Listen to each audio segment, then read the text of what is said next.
Copeuch Inversiones, el sitio donde todos pueden invertir, y Universidad Central, 40 años formando personas, presentan Al Pan Pan. En el Mostrador Radio, debate y conversación para comenzar la mañana. Al Pan Pan, con Mirna Schindler. Entrevistas políticas con los actores de hoy. El Mostrador. Información con la independencia que nos caracteriza. ¿Qué tal? ¿Cómo están ustedes? Muy buenos días. Comenzamos este programa Al Pan Pan aquí en elmostrador.cl en el día después de la cuenta pública del presidente Gabriel Boric. Y paso a presentar a nuestro siguiente entrevistado, Bernardo Larraín Mate, presidente de Pivotes, ex presidente de la SOFOFA, con quien vamos a conversar, por supuesto, de los alcances de este discurso, particularmente en materia económica. Bernardo, gracias por estar con nosotros esta mañana. Muchas gracias, Mirna, por la invitación.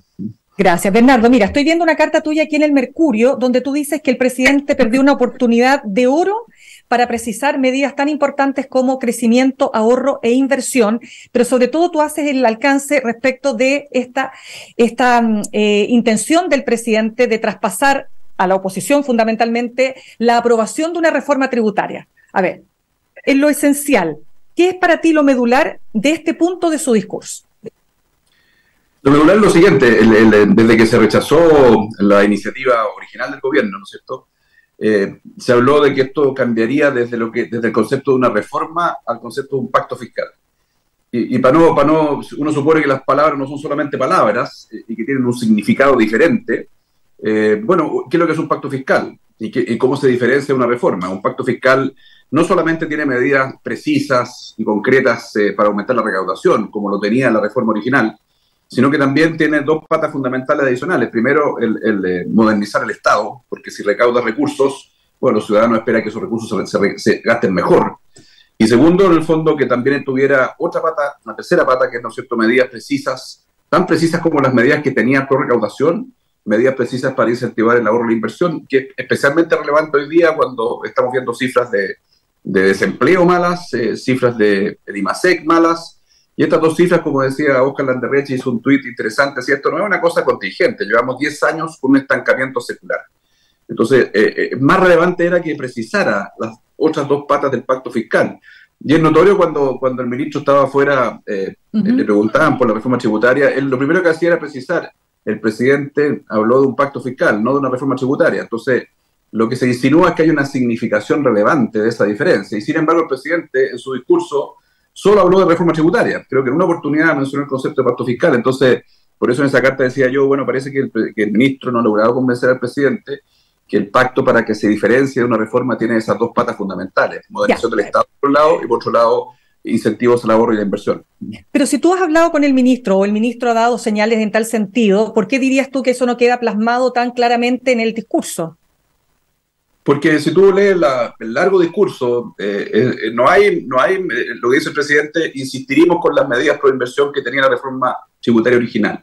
Y segundo dice, vamos a insistir en que la reforma tributaria, habla de la reforma, aquella original, que tendrá algunas adecuaciones, me imagino que espera el presidente, y hablando de la reforma tributaria, que tenía algunas medidas bastante tímidas pro inversión y crecimiento, y dice que va a insistir con ella en julio. Entonces, ¿cuál era la oportunidad? La oportunidad era que aquí las palabras finalmente uno las valoriza en el sentido de el tono, el llamado a los acuerdos, el llamado a la unidad, pero cuando ya lleva tantos meses el presidente con ese cambio de tono, bueno, el 1 de junio era una oportunidad para traducir ese cambio de tono en acciones concretas. O sea, podría haber dicho, por ejemplo, mire, ¿sabe qué?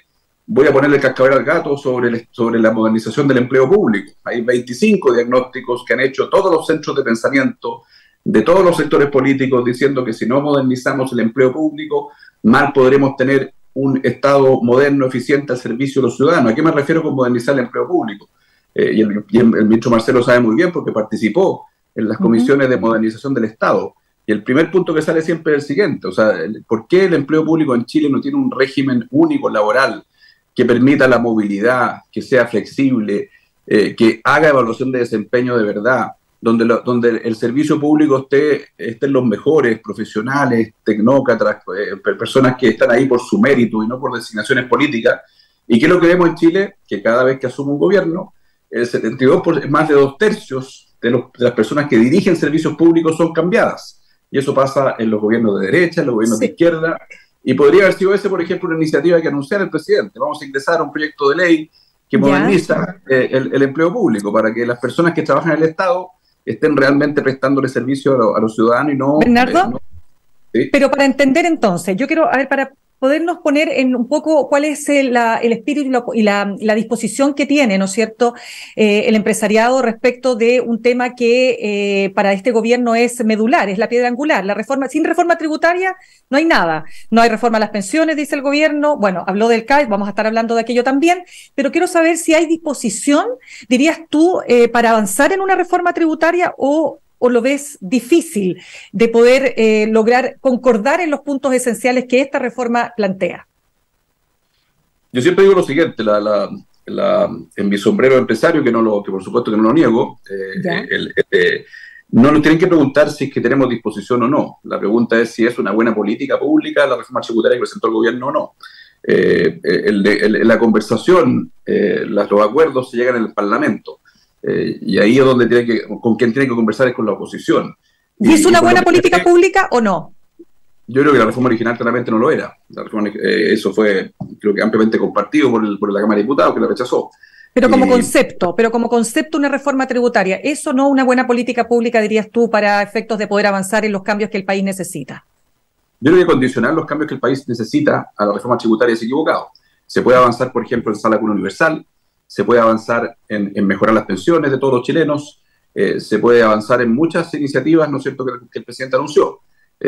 Incluida, o sea, creo que anunció otra cosa que distanció las posiciones, creo yo, es que metió en esa lista de cosas que serían financiadas por una reforma tributaria, dos cosas que son bien controversiales, que son en el fondo la condonación del CAE y, ¿no es cierto?, la deuda histórica de los profesores. Creo que la mal llamada deuda histórica de los profesores, porque son finalmente temas que tienen controversia, que si uno supone que hay recursos públicos escasos, siempre los hay, y hay necesidades múltiples, no creo que ningún técnico de ningún sector político podría decir que esos dos requerimientos están primeros en la fila. Y sin embargo, ayer, a diferencia de cuando justificó el proyecto de ley de reforma tributaria que ingresó al Parlamento, ayer agregó esos dos usos. ¿Y eso a ti qué te parece? ¿Y eso a ti qué te parece? ¿Qué señal para ti entrega aquello, no? Porque además es una deuda...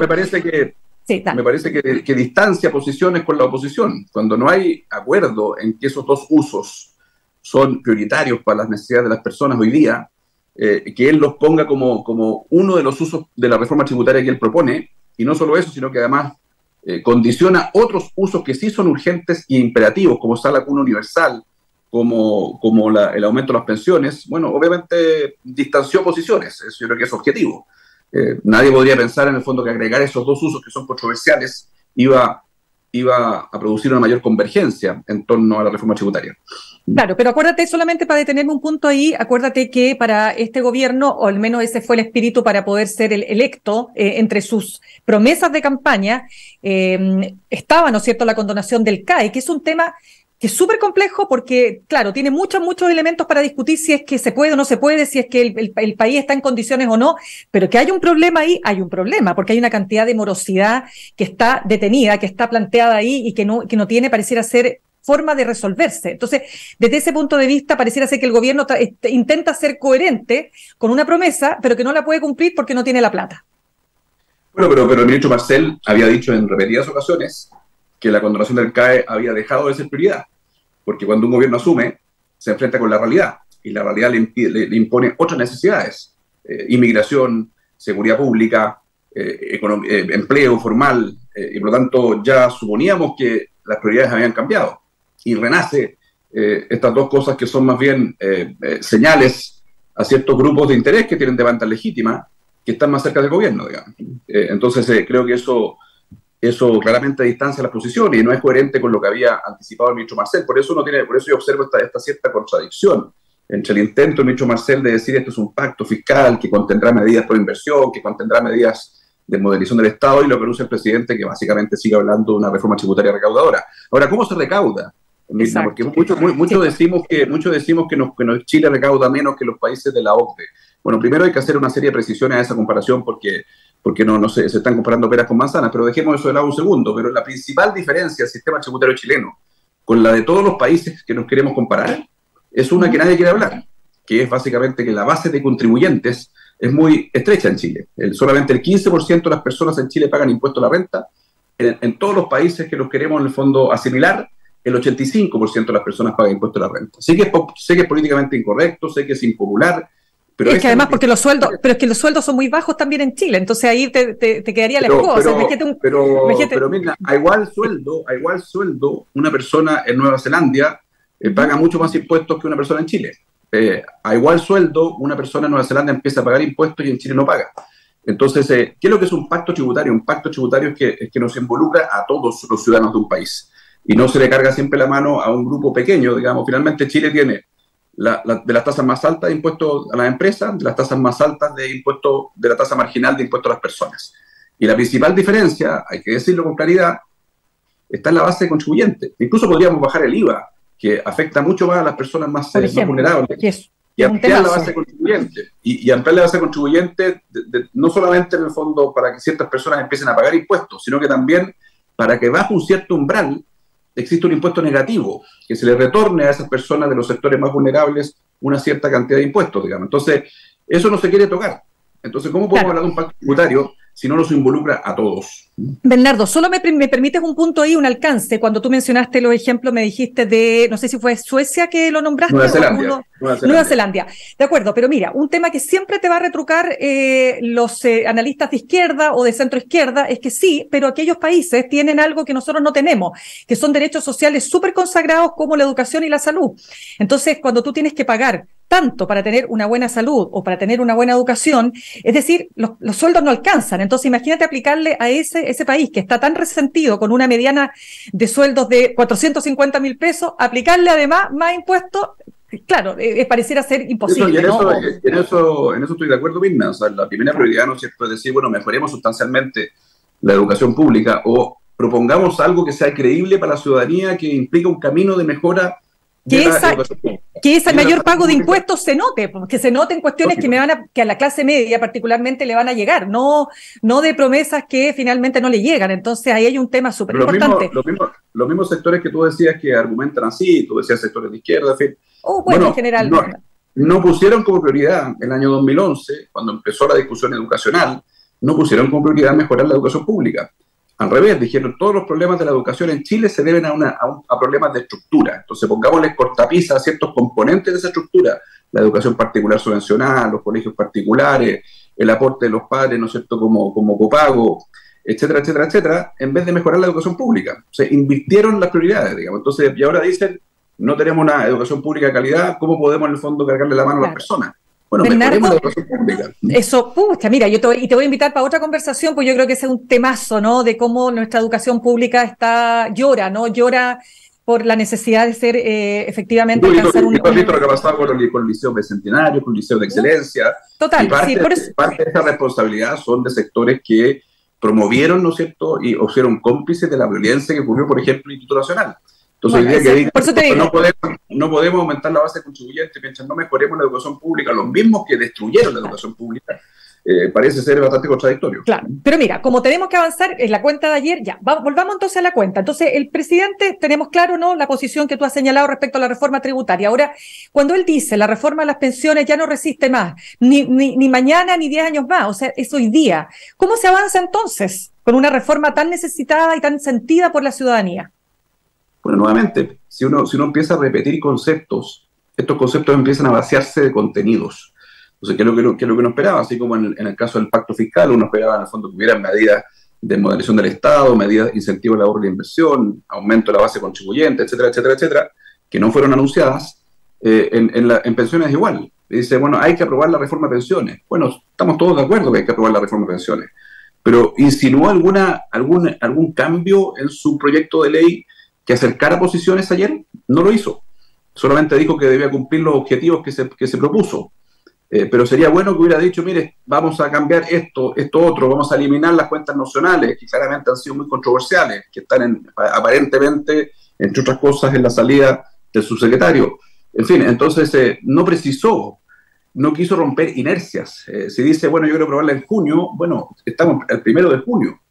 era oportuno que dijera, bueno, yo propongo que se eliminen las fuentes nacionales, yo propongo que si va a participar el Estado como administrador de fondos, bueno, lo haga en igualdad de condiciones que los actores privados, y que las personas puedan elegir entre un administrador público y un administrador privado, que ambos operen en igualdad de condiciones. Son las cosas que se han visto en el debate y que no sabemos si el presidente y el gobierno está dispuesto a integrar. Entonces, nuevamente, habían dos medidas tan concretas que podría haber anunciado, como por ejemplo, olvidarse de las cuentas nacionales, que básicamente lo que hacen es desconectar la propiedad de los fondos a las personas, porque son un mero cálculo aritmético.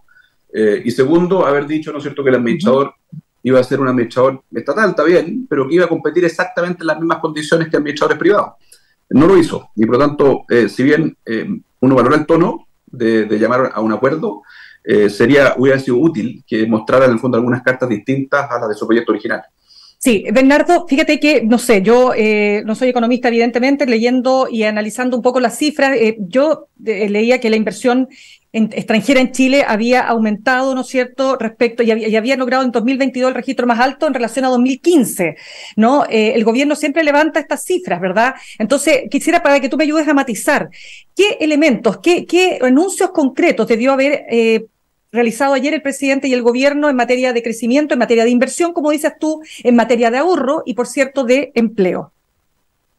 La inversión extranjera hay de distintos tipos, ¿no es cierto? Hay, por ejemplo, empresas extranjeras que se compran en empresas chilenas. Creo que eso ha sido lo más frecuente, que quizás visualizan que las empresas chilenas están en un menor valor y puede ser atractivo entrar. Pero inversión la que es realmente valiosa es aquella que está generando nuevos proyectos, no que está cambiando simplemente la propiedad de una empresa. Y eso obviamente está escaseando mucho más, tanto desde el punto de vista de inversionistas locales como extranjeros. Bueno, obviamente hay ciertas oportunidades de desarrollo para Chile, como el litio, el hidrógeno verde, que fueron parte de la cuenta pública ayer. Pero la estrategia nacional del litio había sido anunciada, generó mucha controversia, y tampoco vimos en el fondo algunos anuncios que precisaran su estrategia nacional del litio, digamos. El mismo ministro Marcel insinuaba cuando salió la estrategia nacional del litio, el presidente decía el Estado tendrá participación mayoritaria.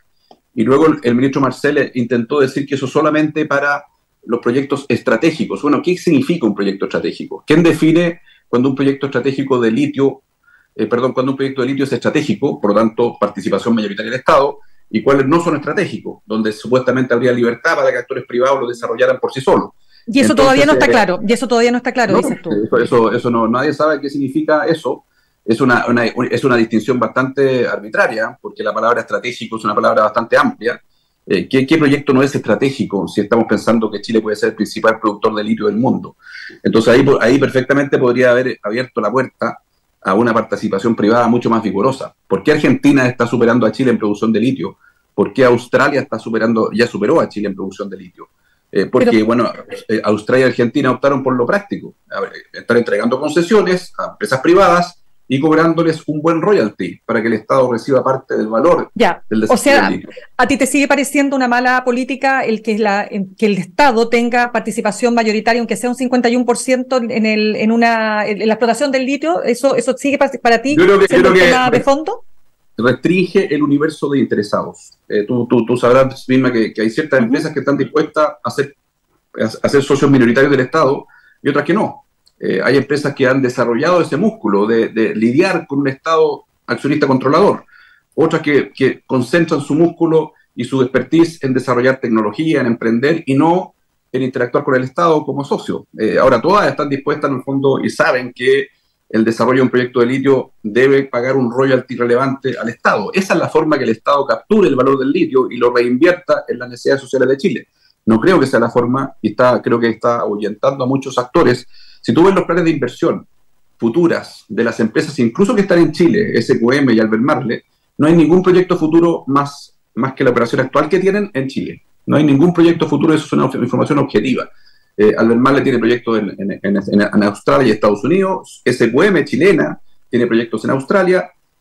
Ambas empresas que están operando hoy día en Chile no han hecho ningún anuncio de un futuro proyecto, un nuevo proyecto de litio en Chile. Eso te habla de que las empresas en general, de todos los países, chilenas, extranjeras, ven con mejores ojos aquellos países que les abren las puertas para que puedan desarrollar lo que saben hacer tecnología, innovación, emprendimiento, y no aquellos países que les exigen que el desarrollo del proyecto sea como socio minoritario de un Estado protagonista.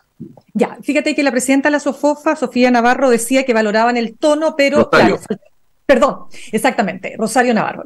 Lo que decía ella es que valoraban el tono, ¿verdad? Pero que faltaban elementos tan importantes, ¿no es cierto?, como tú lo señalas en materia de crecimiento. ¿Qué habría sido para ustedes o para ti lo que ustedes hubiesen valorado más si es que el presidente hubiese, por cierto, no enfatizado más en temas de crecimiento? Que yo te diría, solo para cerrarte el punto, es que pareciera ser bien transversal en todos los sectores que me tocó escuchar ayer, que faltó. O sea, que el tema del crecimiento estuvo al debe en ese capítulo. Mira, bueno, recién hablábamos de litio, mismo comentario creo yo en el fondo respecto de hidrógeno verde, abrir las puertas para que sean actores privados los que desarrollen los proyectos con exigencias ambientales altas que exige el Estado y con un royalty adecuado. Eso en términos de litio y hidrógeno verde. En términos más generales, y volvemos un poquito a la reforma tributaria, Chile desde un tiempo a esta parte está haciendo una cosa que hace algunos años advirtió el semanario El Economist. Dijo, mire, cuando los países empiezan, cada vez que hacen una reforma tributaria, cada vez que hacen una reforma laboral, cada vez que hacen cualquier política pública y para no afectar a las pymes generan capítulos especiales para las pymes, lo que está ocurriendo es que están desincentivando el crecimiento de las pymes. Las pymes en el fondo ojalá pudieran duplicar su tamaño y puedan dejar de ser pyme, pero si uno tiene un régimen tributario A, llega a vender 3 millones de dólares, que esa es la venta que las hace dejar de ser pyme, y sobre eso pasan a un régimen tributario Z o un régimen laboral Z, lo mismo con el subsidio del empleo público, el subsidio por el aumento del salario mínimo. Exacto. La pyme tiene un subsidio para compensar el aumento de costo que implica el mayor salario mínimo, pero cuando pasa a vender 75.000 UF, que es un umbral muy pequeño, pierde ese subsidio. Entonces, ¿qué incentivos hay para crecer? Y eso tiene que estar si seguimos en el fondo parchando el régimen laboral, el régimen tributario, con regulaciones que desincentivan el crecimiento y el dinamismo empresarial de pymes y emprendedores, obviamente no estamos en el fondo favoreciendo el crecimiento. ¿Por qué un emprendedor chileno como Notco, como Corner Shop, por qué lo primero que hacen? Ellos pueden nacer en Chile, y esto es una práctica permanente. Parten en Chile y tan pronto como cuando empiezan a crecer, se van y se domicilian en Delaware, en otros países del mundo que ofrecen sistemas tributarios que son propicios para el crecimiento. Chile ofrece un sistema laboral y un sistema tributario que básicamente desincentiva el crecimiento de las pequeñas y medianas empresas. Y eso es malo y eso no se anunció y eso debería ser parte de la discusión tributaria. Otra temática fundamental que tampoco se toca, se reduce la jornada laboral a 40 horas y se dice en el fondo que la mayor flexibilidad, es decir, que estas 40 horas se podrán computar en un mes, o sea, no va a ser 40 horas cada semana, sino en promedio mensual se logran 40 horas, y que ese habría sido un gran logro, esa mayor flexibilidad. Bueno, te cuento que la mayoría de los países de la OCDE pueden computar esas jornadas en 52 semanas, es decir, en un año. Esa mayor flexibilidad también es importante para la pyme que quiere contratar a una persona y yo quiero pasar de 2 personas a 4 personas. Bueno, hay muchas razones por las cuales el fondo finalmente opta por ofrecerle a esas 2 personas adicionales un trabajo informal, porque le sale muy costoso el formalizar a esas 2 personas adicionales. ¿Por qué? Porque el Código Laboral es extremadamente rígido. Otra cosa que tampoco se habla, la indemnización por año de servicio, en Chile es la más costosa de la OECD. O sea, para que una persona se mueva de una empresa a otra, tiene que esperar que la despidan, porque solo así recibe indemnización. Claro, otros han hablado y otros han hablado de la importancia de establecer, ¿no es cierto?, el seguro de desempleo, que podría, ¿no es cierto?, ser una compensación. Exacto. Cambiar la indemnización por un seguro de desempleo es una mucho mejor política. Y esas cosas no están en la discusión. Ya, pero ponte tú. Ya, pero el gobierno, ¿no es cierto?, levantó cuáles son sus logros, ¿no es cierto?, en materia de copago cero, por ejemplo, en salud, el tema del salario mínimo, ¿verdad?, el royalty minero y las 40 horas. ¿Hay algo de aquello que tú digas que es positivo, que te parezca que sí es una buena política, ¿no es cierto?, una buena medida que el gobierno ha logrado implementar en su primer año y un poco más de gobierno? Yo creo que son políticas públicas que están bien intencionadas, pero que probablemente tengan efectos secundarios mayores a los beneficios que traen, por las razones que te acabo de decir. Si tú, en el fondo, estás, en el caso del salario mínimo, ofreciéndoles como compensación a las pymes, en el fondo, un cierto subsidio que dejan de tenerlo cuando crecen, estás desincentivando su crecimiento. Si tú reduces la jornada y no le permites a la empresa, a las empresas, sobre todo a las pymes, que puedan en el fondo computar esta jornada en un año en vez de un mes, está restringiendo su crecimiento. Si tú no cambias el sistema de indemnización por año de servicio, cada vez que una pyme contrata a una persona tiene que provisionar el costo de desvincularla, y eso es extremadamente alto. Entonces, ¿qué es lo que hace la pyme? Lo contrata informal. Y sabemos que el trabajo informal es más precario, no tiene protección social, etcétera. Entonces, claro, todo lo que estoy diciendo es impopular, todo el mundo celebró la reducción de jornada, todo el mundo celebró el aumento del salario mínimo, por supuesto que son objetivos deseables, y dicho sea de paso, para que no se crea que yo estoy aquí en una postura interesada, las empresas en las cuales yo estoy están todas muy lejos del salario mínimo. No tenemos ningún problema en adaptar rápidamente a una jornada de 40 horas. No son las empresas grandes las afectadas, son las empresas pequeñas que quieren crecer, las principales huérfanas de la política pública chilena de los últimos años. Bernardo, tú fuiste muy crítico cuando pasó este episodio del gas, ¿no es cierto?, el gas a precio justo, y dijiste en una entrevista que estos son muy malos ejemplos, ¿verdad?, que dan cuenta de la importancia de establecer constitucionalmente un principio de buena gobernanza y de neutralidad competitiva que regule las empresas estatales. Pero yo quiero preguntarte si para ti el hecho de que una empresa sea estatal en sí mismo implica hacer mal las cosas.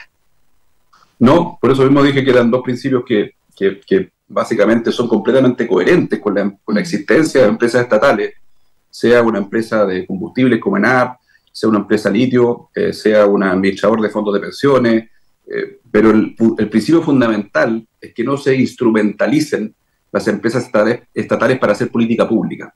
La política pública, si tú quieres, en el fondo, por ejemplo, compensar el alza del costo del gas en las familias más vulnerables de Chile, más que exigirle a la empresa ENAP que venda gas bajo el costo, como fue lo que hizo en el fondo el gobierno de Chile, lo que debería hacer es estudiar, proponer, discutir un subsidio directo a esos sectores que están sufriendo el aumento del precio del gas.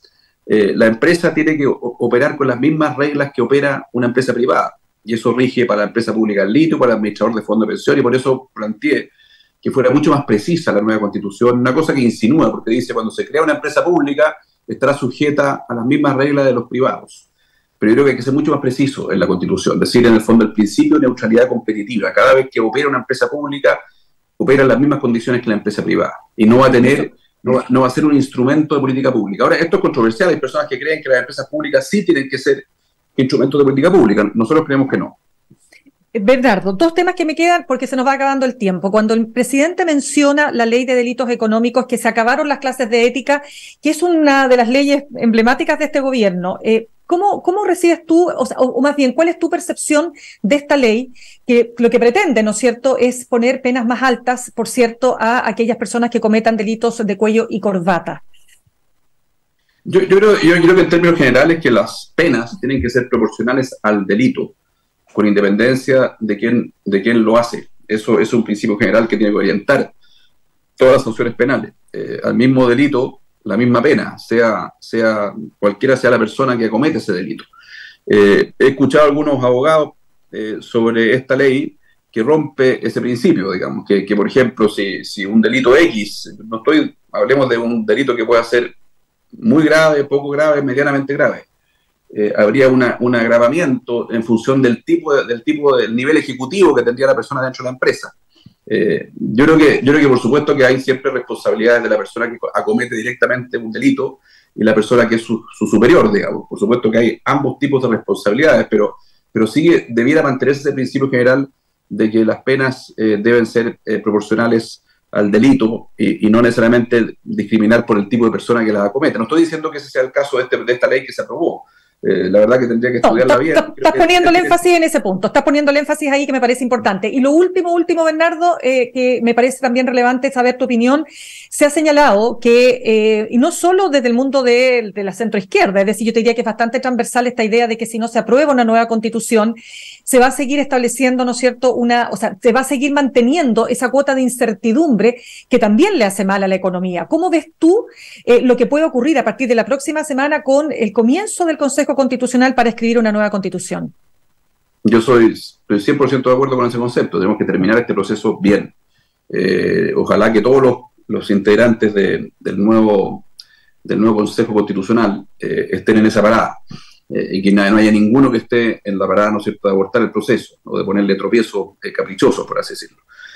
porque esto es relevante para la sociedad, es relevante para la economía, es relevante para la institucionalidad de Chile. Tener una buena constitución, nacida en estos tiempos, que esté, por mucho que uno pueda opinar que la constitución vigente tiene muchas virtudes, bueno, si estamos en este proceso, aprovechemos de actualizar un montón de temas en el fondo a la realidad del siglo XXI. Por ejemplo, me parecen cosas positivas del borrador de la Comisión de Expertos, cosas que no se debaten mucho, cómo mejora el proceso de formulación de leyes, hace instancias de participación al inicio, genera foros de deliberación, genera una nueva institucionalidad del Congreso Nacional que es muy relevante, la evaluación de impacto regulatorio y la oficina de presupuesto en el Congreso. O sea, genera mucha tanto participación como mejor estándar técnico en el proceso de formación. ¿Esperas de alguna manera que el espíritu del Consejo, del Comité de Expertos, se traspase al Consejo Constitucional? Se traspase el espíritu y por supuesto que el Consejo Constitucional puede ser más ambicioso en ciertas materias. Yo creo que, por ejemplo, el separar lo que es el empleo público, profesional, técnico, que debe básicamente llenar todos los espacios del Estado para que preste mejores servicios al ciudadano, de lo que es el gobierno de turno. Los funcionarios de confianza tienen que tener un régimen especial mucho más limitado, mucho más acotado. Hoy día, cualquier presidente que asume puede nombrar cualquier cantidad de funcionarios de confianza. Puede destituir en el fondo al 70% de los directivos de las entidades públicas que debieran ser profesionales, que trascienden los gobiernos de turno. Ahí creo yo que tiene que hacer una mucho mejor precisión. Tiene que haber más ambición, lo mismo que en el sistema electoral, que no dijo nada el comité de expertos, que creo que es muy relevante que quede algo más en la Constitución, y también algo más en el sistema político. Y finalmente, volviendo a los recursos naturales, creo que propone que los recursos naturales, como los recursos mineros y propio el litio, dice, pueden ser concesibles, hoy día no es el caso del litio, pero será una ley la que determine cuáles son concesionables y cuáles no. Yo creo que debería ser al revés, que primero la Constitución diga todos son concesionables, salvo aquellos que la ley, por razón justificada, determine que no son concesionables. Hoy día, por ejemplo, el litio no es concesionable por una razón que se ideó en el año 79. Sí, que no es de ahora, exactamente. ¿Por qué? Porque el litio podría ser usado para armas nucleares, Guerra Fría, y eso no tiene ningún sentido hoy día. El litio, al igual que cualquier mineral, debería ser concesible hoy día. Bien, pues, Bernardo Larraín, gracias por haber estado con nosotros esta mañana. Que tengas un buen día y un buen fin de semana. Muy buenos días, Mirna, muchas gracias, y muchas gracias a todos los que nos siguieron. Absolutamente. Muchas gracias a ti. Vamos a saludar a esta hora a nuestros auspiciadores.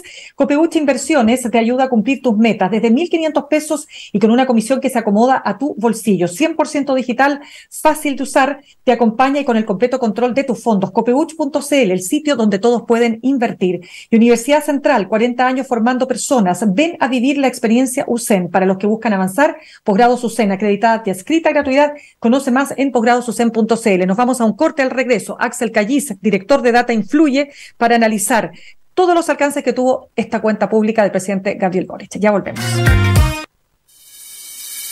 En instantes, una nueva entrevista en Al Pan Pan con Mirna Schindler por El Mostrador Radio.